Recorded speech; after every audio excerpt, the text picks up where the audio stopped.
জুলাই এবং আগস্টে যে উৎসাহ দেখা দিয়েছে, উদ্দীপনা দেখা দিয়েছিল, তারা যেভাবে আশা, ভরসা, শ্রদ্ধা, ভালোবাসা এ সকল একটা বিমূর্ত প্রতীকে রূপান্তরিত হয়েছিল, যেটি কখনোই আমাদের যে জ্ঞাত ইতিহাস রয়েছে সেটি 1952 থেকে আজ অবধি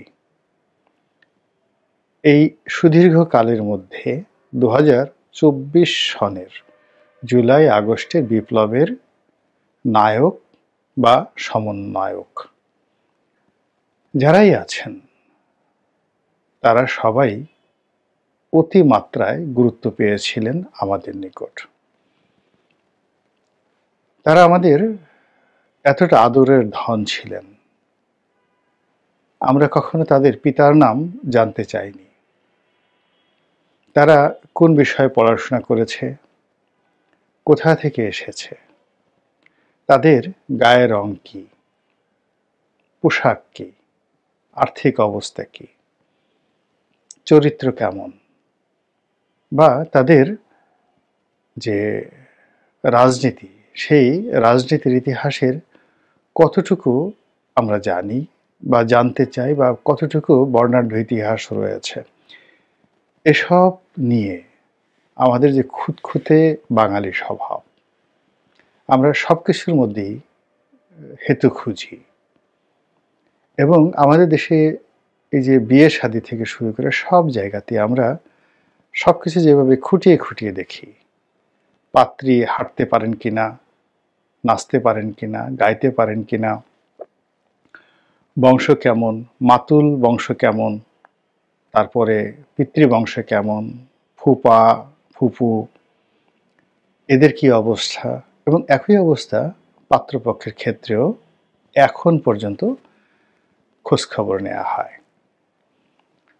যারা রাজনীতিতে ইলেকশন করতে যান, টাকা পেলেন কোথায়, বাবার নাম কি, দাদার নাম কি, তারপর ঘুষ খেয়েছেন কিনা, দুর্নীতি করেছেন কিনা, অর্থাৎ একটা মানুষকে কোষ্টি পাথরে যাচাই করার জন্য যেভাবে ঘষা দরকার, যেভাবে উল্টানো দরকার, পাল্টানো দরকার, আমাদের রাজনৈতিক অঙ্গন মূলত ওভাবেই প্রশ্ন করে করে একজন নেতাকে তার নেতৃত্বের জায়গায় বসায় এবং ওভাবে মূল্যায়ন করে। এবং নেতার যেভাবে পক্ষের লোক রয়েছে, তদ্রূপ বিপক্ষের লোকের অভাব নেই। বাংলাদেশে বেগম খালেদা জিয়া কিংবা শেখ হাসিনা কিংবা জনাব সজীব ওয়াজেদ জয়, ওনাদের প্রচুর ভক্ত এবং অনুরাগী আছেন, তার সঙ্গে সঙ্গে তাদেরকে নিয়ে ট্রল করার মতো লোকের অভাব নেই। এবং এটা আজ থেকে নয়, একেবারে প্রথম দিন থেকে, যেদিন তারা রাজনীতিতে এলেন। তো এই জমানার আগে যদি এরশাদ জমানা চিন্তা করেন, জিয়াউর রহমানের জমানা চিন্তা করেন, বঙ্গবন্ধুর জমানা চিন্তা করেন, কিংবা তারও আগে সেই হক ভাসানীর জমানাতে বাঙালির এই খুঁতখুঁতে স্বভাব সব সময় ছিল। কিন্তু আমরা এই স্বভাবটিকে ধামা চাপা দিয়েছিলাম, কবর চাপা দিয়েছিলাম আমাদের এই সমন্বয়ক সন্তানদের বেলাতে। আমরা কেউ জিজ্ঞাসা করিনি কে হাসনাত আব্দুল্লাহ, কে শারজিস, কি তার পরিচয়, কোনো কিছু নয়। খালি আমরা শুনেছি এরা সমন্বয়ক, অমনি আমরা তাদেরকে বিশ্বাস করেছি, টাকা দিয়ে, পদ দিয়ে, পদবি দিয়ে, সম্মান দিয়ে, মর্যাদা দিয়ে। এবং এ জাতি কখনোই তার শত বছরের ইতিহাসে এতটা দেয়নি যেভাবে এই অল্প কয়েকদিনে, মাত্র জুলাই এবং আগস্টের এই 30-35 দিনের আন্দোলনে যারা রাজপথে ছিলেন, নেতৃত্ব দিয়েছেন, তাদেরকে জাতিগতভাবে আমরা যা দিয়েছি ইতিপূর্বে আমরা কাউকে কখনো দেইনি। আমরা সবাই যেটি করেছি অতীতকালে, অর্থাৎ কেউ তার জীবন দিয়ে দিয়েছে রাজনীতির জন্য, যৌবন দিয়ে দিয়েছে, ব্যবসা বাণিজ্য তস নস করে দিয়েছে, তারপর 1000-এর মধ্যে একজন লোক সফল হয়েছেন। বিশ্ববিদ্যালয়ের রাজনীতি, তৃণমূলের রাজনীতি, সব রাজনীতির কথা চিন্তা করেন।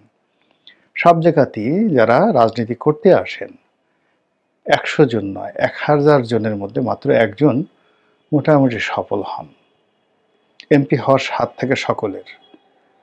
300 জন এমপি যেভাবে আসেন, দেখেন কতজন, অর্থাৎ 1000 জন প্রতিদ্বন্দ্বীকে পেছনে ফেলে একজন এমপি প্রার্থীকে সামনে আসতে হয়, এবং এভাবেই 100 বছর ধরে আমরা চর্চা করে আসছি।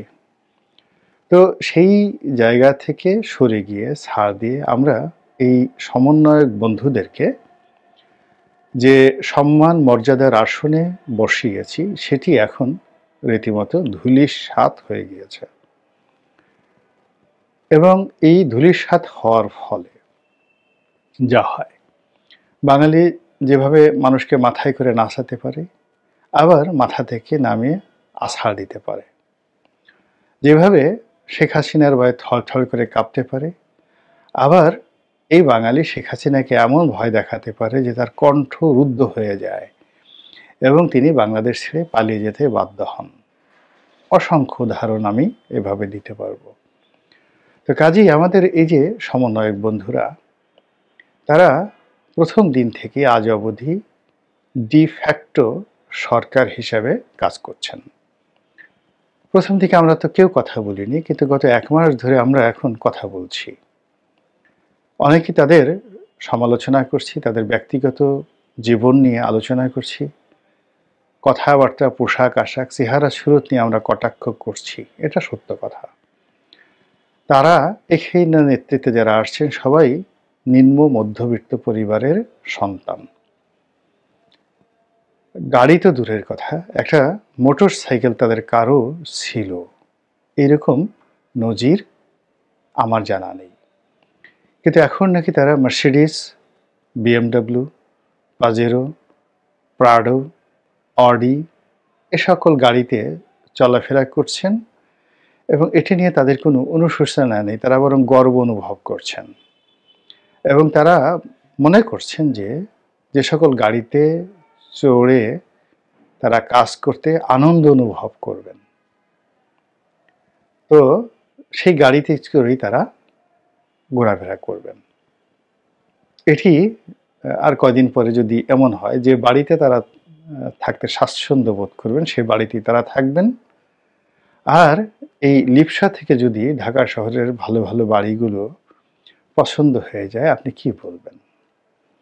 তারপর যদি তারা জীবন সঙ্গী বা জীবন সঙ্গিনী, এখানে তো ছেলে মেয়ে আছে, সেগুলো পছন্দ করার ক্ষেত্রে পছন্দ করে বসেন যে ওই মেয়েটিকে আমাদের খুব পছন্দ, বা ওই মহিলাকে খুব পছন্দ, হোক সে কারো বেটি, কারো বধূ, কারো কন্যা, কারো প্রেয়সী। এখন তারা যদি স্বাচ্ছন্দ্য বোধ করেন, এই এখন গাড়ি যে লিপসা, এই লিপসাটা যদি চলতে থাকে, তাহলে সামনে আপনি কি বলবেন? পোশাক আশাকের ক্ষেত্রে তদ্রূপ, আর অনেক কিছুর ক্ষেত্রেই এই কথাগুলো বলা যেতে পারে। তো এখন প্রথম দিকে যেটি মনে হতো যে তারাই সরকার চালাচ্ছেন, এর কারণ হলো স্বয়ং ডক্টর মোহাম্মদ ইউনূস তিনি বলার চেষ্টা করেছেন এবং বলেছেন যে আমি ছাত্রদের দ্বারা নিয়োগপ্রাপ্ত, ছাত্ররাই এই আন্দোলন করেছে, তারাই দেশের মালিক, এবং তারা একটা রিসেট বাটনে চাপ দিয়ে দিয়েছে, ফলে নতুন একটা ইতিহাস রচিত হবে। তো এরকমভাবে একটি ডিফ্যাক্টো সরকার হিসেবে এই সমন্বয়করা প্রথম থেকে জনগণের ভালোবাসা পেয়েছিল, সেই ভালোবাসা ধীরে ধীরে কমতে থাকে, সঙ্গে সঙ্গে রাষ্ট্রের যে শক্তিমত্তা, যেটি শেখ হাসিনার হাতিয়ার ছিল, যেটিকে শেখ হাসিনা ব্যবহার করেছে, সেই শক্তিমত্তাটি এই সমন্বয়কদের পেছনে বিনিয়োগ করা হয়। আর এখন এটি তাদের জন্য এতটা অপরিহার্য হয়ে পড়েছে যে রাষ্ট্রীয় শক্তি ছাড়া তারা 1 মিনিট মুভ করতে পারবেন না। এরই মধ্যে যেটি হলো, তারা অনেক কিছু করতে চাইলেন। তারা মনে করলেন শেখ হাসিনাকে তাড়িয়েছেন, সুপ্রিম কোর্টের প্রধান বিচারপতিকে তাড়িয়ে